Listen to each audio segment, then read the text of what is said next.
Hey look, it's a Mercedes CLS450. This must be the footage that I lost but found and now I'm editing. It's a 2019 4Matic inline 6 electrified turbocharged, and I drove it from Dallas to Austin way back in February.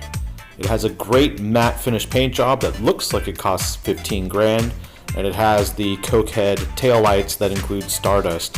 The problem with this car is it doesn't have massage seats and the interior is brown. But let's drive it.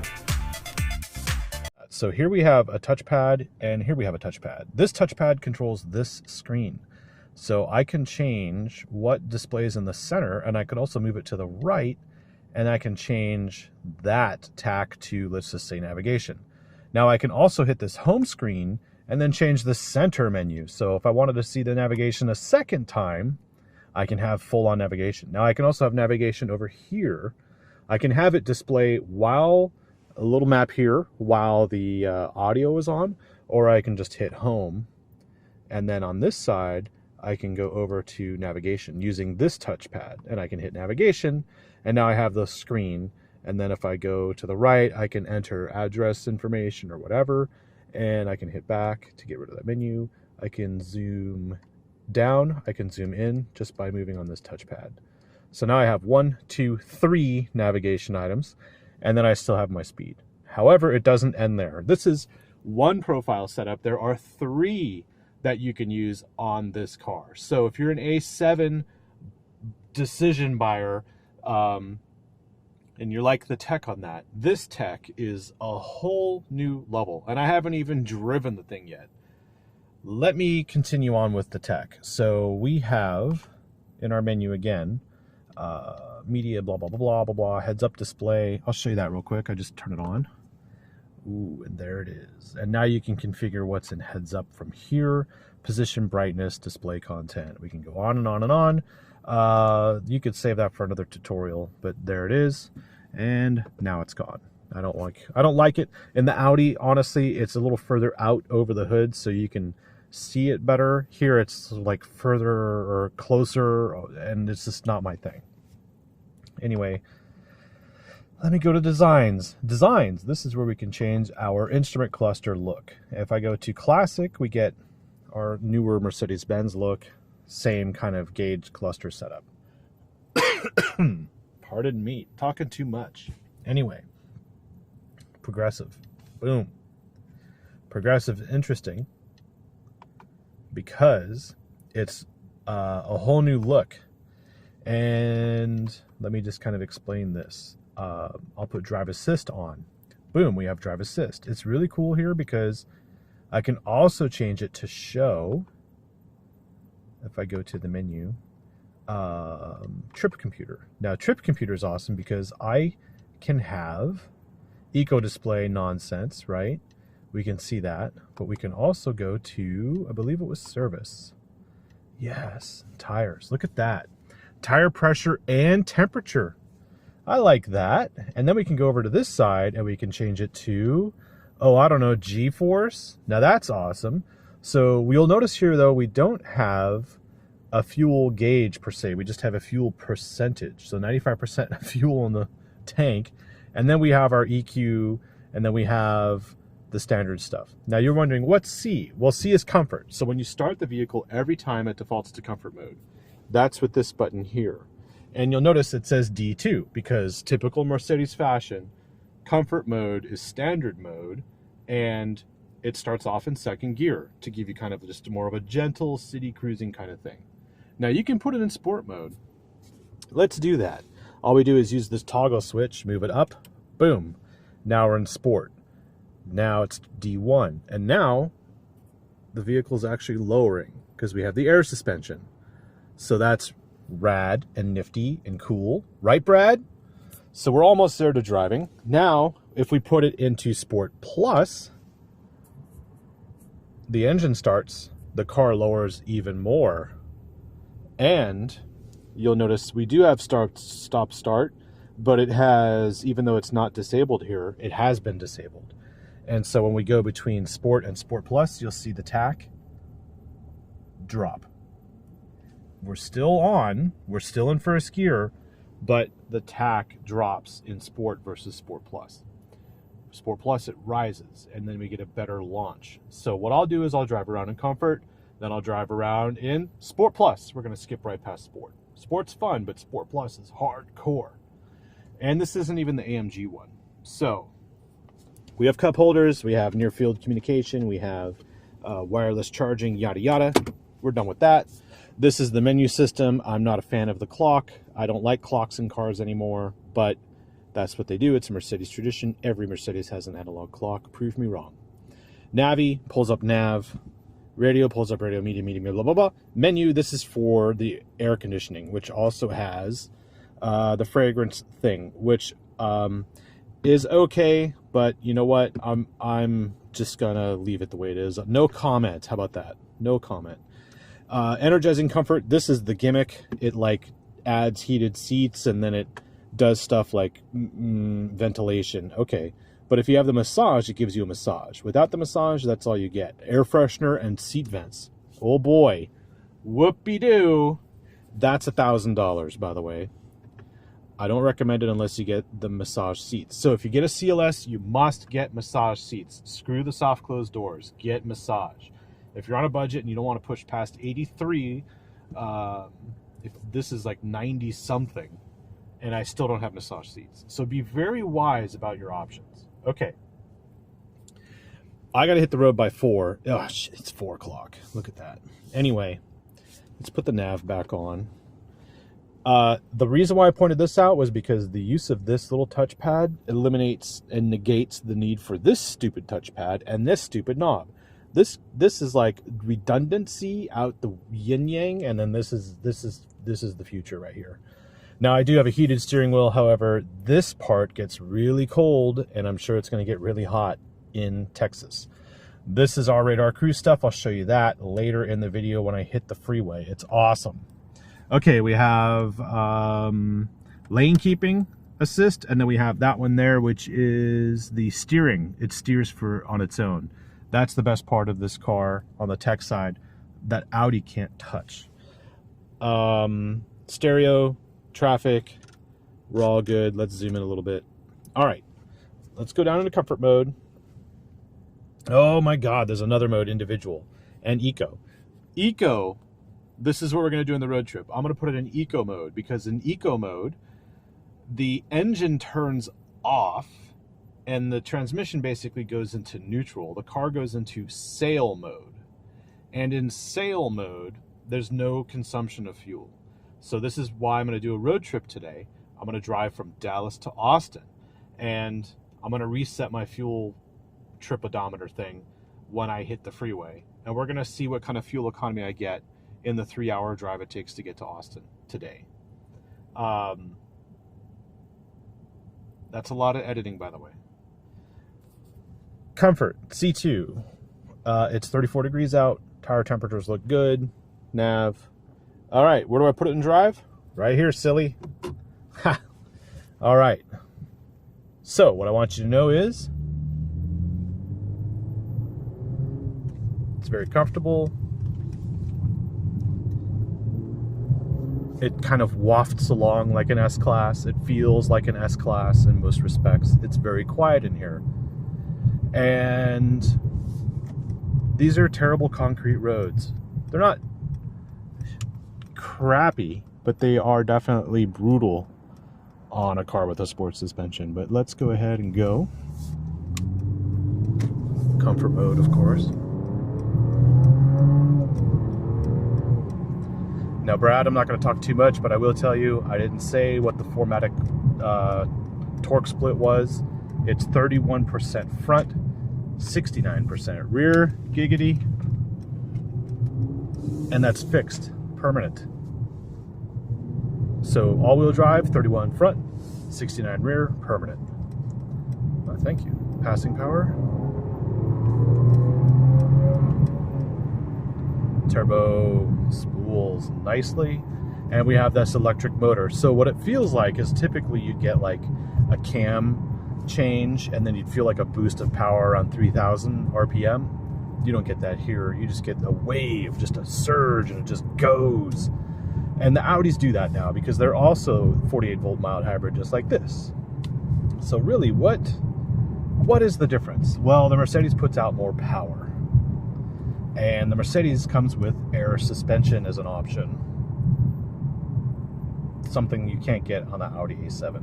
So, we'll go around this corner in comfort mode.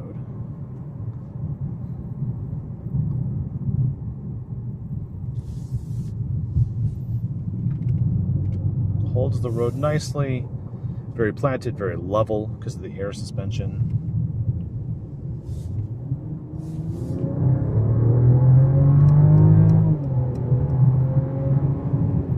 Okay, comfort mode, typical stuff, Mercedes-Benz like, sounds okay. Now, up 1, Sport, up 2, Sport Plus. I'll be quiet, I'll do some driving. You'll notice the suspension's firmer, camera's bouncier, sorry.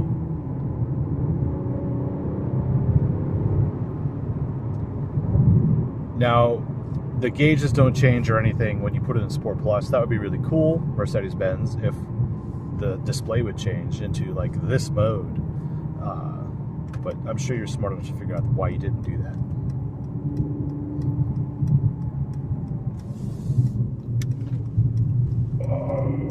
The pivot.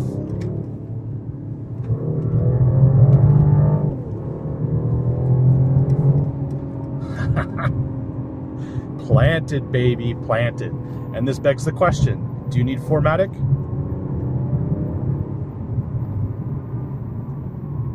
We're kind of coming up on rush hour here, so I don't want to be a complete ass. But I do want to have some fun for you.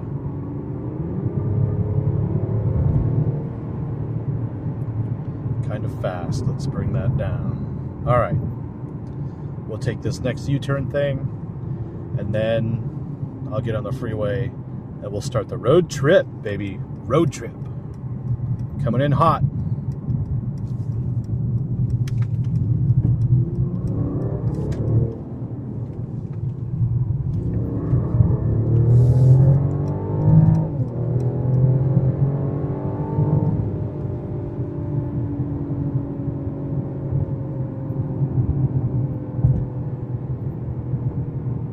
In Texas, you have to yield to everyone getting off the freeway. Basically, you yield to anyone going faster.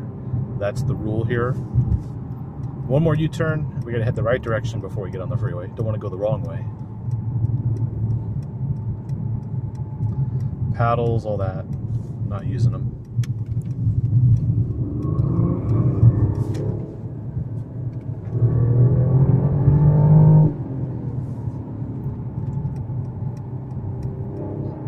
So that's all one-handed. Very, you know, some people go, oh, my Mercedes, it feels like it's on rails. And that's very true. However, it doesn't understeer like the Audi does. Like, that's one thing that this car does better, is you can handle better. This car handles very well compared to that Audi. Another thing that's weird, and this is where we're going to get into really cool stuff. If you look at the way electronic steering is, on most cars, they automatically try and go back to center. On the Mercedes, let's put it back into comfort mode because we're on the freeway and I want to chill out for a second. Okay, we're going to move over. On the Mercedes, you're in your lane, right? And if you go straight, you go straight. And if you move the steering wheel, it will actually stay in that direction, which is really odd. I've never seen that before in other cars. And keep in mind, there's that little icon there for steering. That only happens when you turn on the radar cruise. So here we are in a straight lane, and I leave my steering wheel straight, we're going straight. If I leave it right, we still go right. Oh. And then it brakes because it has this little warning here. When you move out of your lane, it hits the brakes to bring you back in. It doesn't use the steering like the Audi does. So do it one more time. Okay, we're going this way. We're doing nice and well. I move over to the right. It hits the brakes. So That's a little bit, that you could turn that off with this button here, right there. But that's something that Audi doesn't do. Audi will use the electric steering to steer you back in. Mercedes, oh no, we're going to hit the brakes and pull you in. And I think it's a stronger way of doing it. It also does that when you're doing a lane change and there's someone still in your blind spot. The Mercedes will basically hit the brakes and move you over. It's all safety related, and it's really cool. If you get the massage seats, you actually get the side bolsters, these side bolsters here. And when you get into a side impact, that bolster will inflate and push you away from the door. So it uses it as a safety feature. This guy, what is he doing?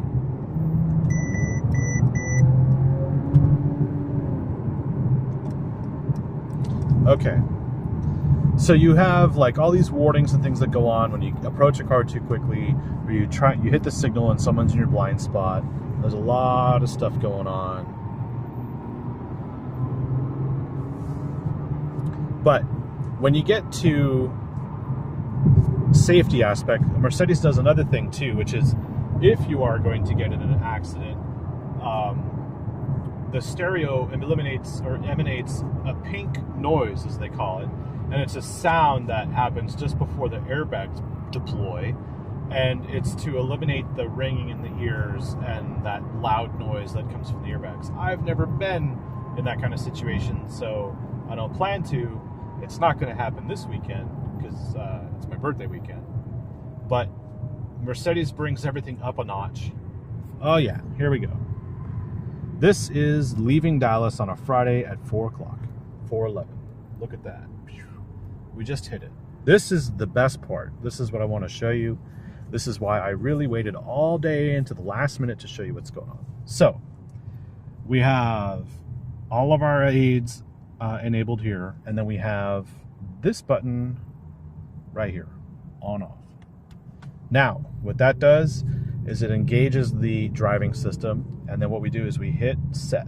So I'm going to push this toggle up, and now the steering wheel is green, and the lane thing is green, and we have our speed. It says 16. Let's knock that up to 70. Okay, so speed limit's set to 70. And what's happening? There's no one there. I'm going to hit my left turn blinker. Never mind. There's traffic. We don't want to turn into that lane. We'll just drive for a second. The car is doing the steering to keep me in the lane, and the car is also following the car in front. And this is from the S-Class. Something else it does is it will switch lanes. Okay, it wants me to steer once in a while, just to make sure I'm awake and paying attention. But what it will do is it will switch lanes on its own. So if I hit the left blinker, cars keep coming. Never mind, they're too rude.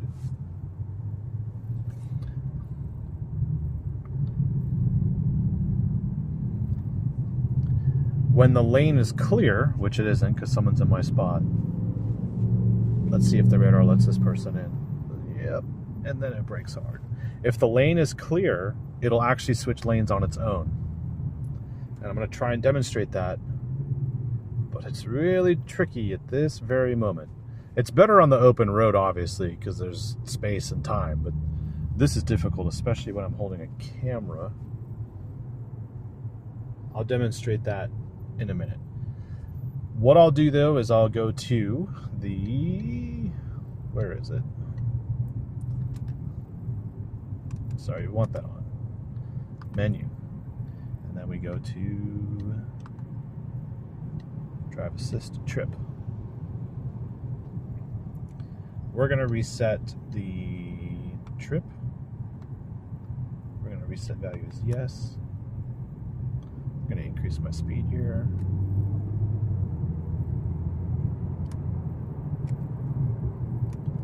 Speed limit's 70, so we'll just increase it to 75. Okay.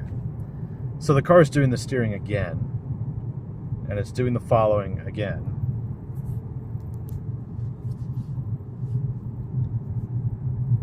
And it does this all in traffic on its own very nicely. And I reset the trip odometer, And now what I'm going to do is I'm going to take it out of comfort mode and I'm going to put it down into eco mode. And I'm going to change the display to we'll do sport. Okay, and now we'll move over here. We'll change this display to a normal tachometer, and then we'll change this one to, let's use drive assist. And then we'll go to, all right, so it does attention assist, which on a long trip will determine if I need coffee and to take a break or not. And it keeps track of when I last came in to the car and drove. What else does it do? It shows me the distance to the car in front in this mode. And then it also tells me about all the assist systems. But what's going to happen is, now that we're in eco mode, which is identified by the E down there, is you'll see that tachometer go to 0. It'll just completely blank out. Oh, it wants me to steer. Okay, I'm paying attention. We still have the green icon there for the steering, which means that it's doing all the work right now. And what I'll do is I'll let the car do the work, and when I get to the other side of downtown Dallas, which is way past all of that. There you go. When I get to Waxahachie, or whatever we call it, I will resume and I'll show you the auto lane changing capability, because it's really cool. And that's what makes this car worth it over the Audi when you're talking about tech. And this also makes it worth it over the Audi when you talk about tech, because right now we have several displays here that are horizontal, and they're not stacked like in the Audi, and it's not touchscreen like it is in the Audi. And even though this is all shiny, this is just this wood trim, by the way. We have different options for the interior, so if you don't like all this reflective stuff, you don't have to have it. This is actually optional. So there's a lot to this car. Let's see, here we are at a position where once we get out of that, now we're going to signal right. Let's see if the car will change it on its own. Nope, it's not doing it. Never mind. I don't know why I won't do it right now. It's done it before. Oh, that's something else I want to tell you about. So with the radar cruise, it'll also, let's watch it take this turn. So with radar cruise, what'll happen is it'll use the GPS data and the speed limit data to slow the car down for a corner, even if you're using radar cruise only. So if you come to, let's just say, a sweeping flyover to the next freeway, and that flyover is like, oh, this is 45 miles an hour, it'll slow the car down to 45 on its own. What I want to show you, though, is this freaking lane change thing, and it's kind of hard to do right now. These people, when they see your lane, when they see your signal, they move into the way so you can't move in. And I don't know why people are so selfish in traffic. It makes no sense. But at some point, I will make it over to one of the other lanes, and I'll show you what that looks like. For now, you'll get to hear what this cabin sounds like with the acoustic comfort package, and we're in eco mode. Not a bad place to be. What do you think? It's driving itself, basically. Look at that, feet off the pedals, nothing on the steering wheel. And it'll do this for like 20 seconds, or I don't even know how long, or like what kind of distance that is. I'd rather go, hey, it goes for 2 miles on its own. But that, of course, depends on your speed. All right, so there's no one in that lane. I'm gonna hit the blinker and see if it does it on its own. There's no one in there. I don't know why it's not doing it.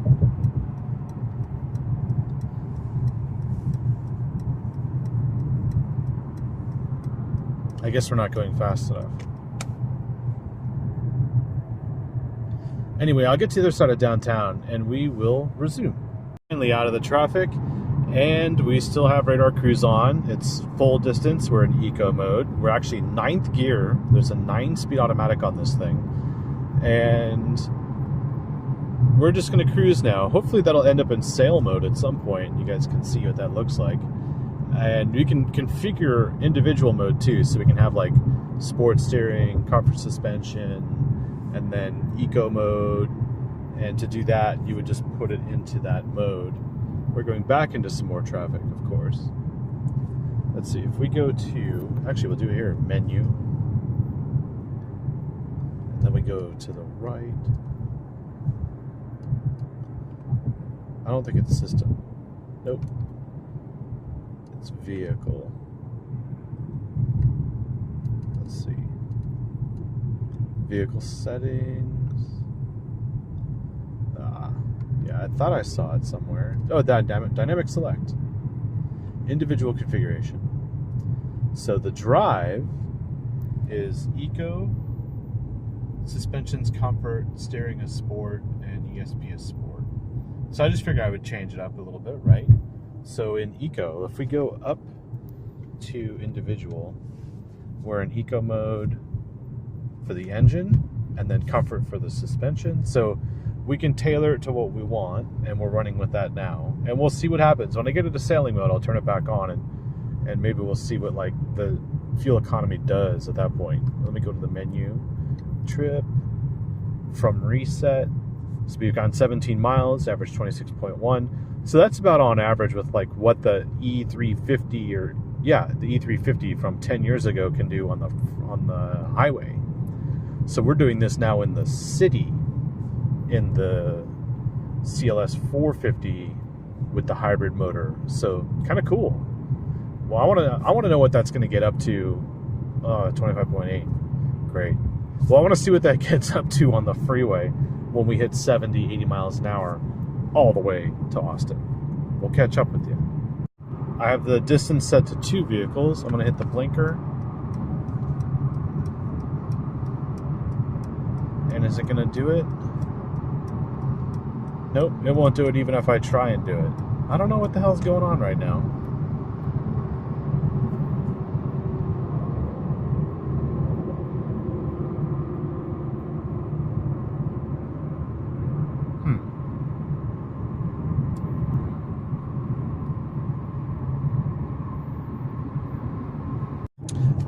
I think I can show you the lane. Fuck, I can't because this guy's coming up.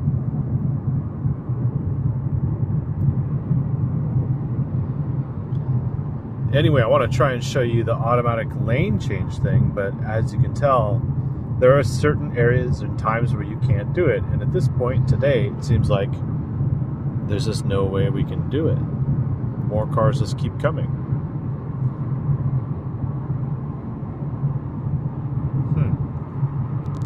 90, 85-ish. Notice the engine's off. This is eco mode. Now we're going to put some power in. Yeah. Okay, so what I like here is I'm going to turn off the radar cruise because I think that's only really useful in the city. And what we're going to do is accelerate into the next lane, which it won't do because I have the radar off. But what's going to happen is I'm going to pass this truck, and then what I like to do is pass over the speed limit, and then look at that, engine's off, we're coasting, and we're coming back down to 80, speed limit 75. And if I put my blinker on and accelerate, it won't change lanes on its own. Okay, so this is interesting. We have to have the tech on to use all the tech unless we want fuel efficiency. Look at that, neutral. Put my foot on the gas, and you'll see the power's coming in. That's electric power. And we're averaging 28 mpgs. So it was higher earlier, now we're dropping. So I think, yes, using radar cruise in eco mode in traffic works, but on the highway, I think I can beat radar cruise. And the only way to do that is to do one drive there and one drive back, kind of, sort of. It's actually better to do consistent drive, both one direction, not both directions. So let's see what I can do. Can I beat 29 mpgs all the way down to Austin and doing it on my own versus using the radar cruise. How about that? So let's go for it. Let's do this. I'm ready. We got wide open road now. So here's the thing. I made it to Austin, but I can't find the footage. I found the footage when I was leaving Austin. So this drive is basically to Waco and then from Temple back to Dallas. Whoops. So the rest of the footage is there for you. It's at night when I'm heading back, and it's basically still about the fuel economy, still about the features, and I am still trying to get it to change lanes on its own, and enjoy that. By the way, if you haven't done so already, like, subscribe. I usually don't edit my videos, but in this case, these little cards here, these little things, can't find the one that I had on my phone, and so this footage is all I could get. So it's the first time that's ever happened, but better to give you this than nothing at all. So enjoy the show. Here we go. Going to the gas station. This one's called Buc-ee's, and it's just a tiny little place. It's a speck. Actually, it isn't. It is quite the opposite. It is like hundreds and hundreds and hundreds of pumps. Look at that. So choose your pump. Choose wisely, I guess. Nah, let's just fill up. We're going to fill up and hit the road. The conclusion I have right now is this car is good in the city. It's okay on the highway. It drives good on the highway, but for fuel standards, the advantage here of this 6-cylinder hybrid thing is for the city. So if you are a city dweller and you commute a lot, this is perfect for you. If you're looking for a road trip vehicle, it's good. Looking for a track vehicle, definitely look at the AMG lineup. So we'll fill up a little bit. I don't need a full tank because this car goes back tomorrow, and I think I'll get like a quarter or half tank, somewhere in between, maybe 1/3, and then we'll just see what when I reset what kind of fuel economy I get going back without any of that Waco snow traffic that we had on the way towards Austin. So we'll go through Waco without snow this time to Dallas, and we'll see. Can I beat 28.3? Let's find out. Hey, guess what? I'm in Waco, and averaging, let's see if I can show you there, 25.8. There you go. So since the stop at the gas station, 25.8 on the open road with no traffic. And what I've devised here is a new structure of driving. So you see here, I'm in individual mode. It's that purple eye with the star there. And the ride is pretty rough right now because individual mode has been set up by me. I'll show you what it looks like. I'm trying something different. You'll see that the engine is off and we're coasting at 65-ish, and then it comes back on. But if I go into dynamic select, individual configuration, it's in Eco, and then Sport Plus for the suspension, and then Sport for the steering, and all that. And why? Why would I do this? Well, because when we get into a situation like this where we have to pass trucks and multiple vehicles and stuff, in Eco mode, obviously that's not ideal. So I use this toggle switch down here, right, to change the mode from Eco. I just go down one, boom. Now I'm in Sport Plus. And what I can do is blast past these people as much as possible, and then let off the fuel, and then go up one into Eco mode. And then when I do that, as it coasts down to speed, the engine would shut off. So I get a blast of acceleration, I pass the vehicles, I change it to Eco mode, and then the engine would shut off, and I would coast back down to the speed limit. So I'm going to try this for a little while, and we'll see if this nets me any benefit, if I can beat the fuel economy that I did on the previous run. And this is going to be without traffic this time, so we will see. Hopefully I will make 29 at least. That's my goal. Wish me luck, because it's also raining and these people are driving like they're in a hurry, which, you know, this car being close to 100 grand, I don't want to risk anything. And if it was my car personally, I would probably drive a little bit more aggressively or spirited, but not in this rain. Not with these people tailgating like that. That's ridiculous. So, wish me luck.